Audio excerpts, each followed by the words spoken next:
Maxim had just graduated from university and, unlike his friends, wasn't eager to rush off to noisy resorts.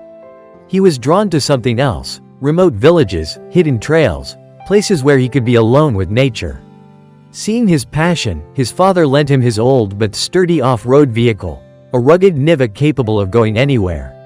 One day, while driving through a dense forest near Pskov, Maxim misjudged his speed. The road was slippery after the rain, and when a deer suddenly darted out from the trees, he yanked the steering wheel hard. The car skidded, crashed into a pine, and flipped over.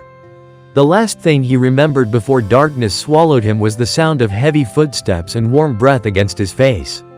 He woke up in a small hut. His head throbbed, his body ached, but the strangest thing was the sight before him: an old man with deep wrinkles around his eyes and a bear. "Don't be afraid," the old man rasped. "He saved you." Maxim froze. The bear was enormous, with dark brown fur, but there wasn't a trace of malice in its eyes. "How? Saved me?" The old man, who introduced himself as Nikolai Ivanovich, a forest ranger, told him the story. 2 years ago, he had found a bear cub in the woods. Its mother had been killed by poachers. The cub was terrified, but Nikolai nursed it back to health. The bear grew up but never left. Instead, it stayed nearby, guarding his home as if in gratitude. "Yesterday, he dragged you here by the collar like a puppy," the ranger chuckled. "At first, I thought he'd brought me prey. But no, you were alive." Maxim couldn't believe his ears. But when he tried to stand and stumbled, the bear suddenly approached and gently nudged him with its side, as if steadying him. For a week, Maxim stayed in the hut, recovering from his injuries.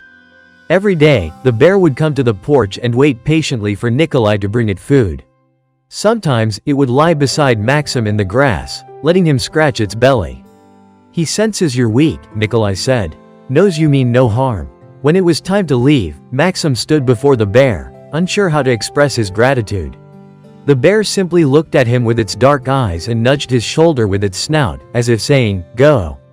You'll be fine now." From then on, Maxim returned to that forest every year.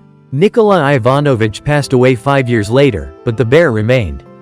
It recognized Maxim, allowed him to stroke its rough fur, and sometimes even walked him back to his car, as if making sure he'd leave unharmed.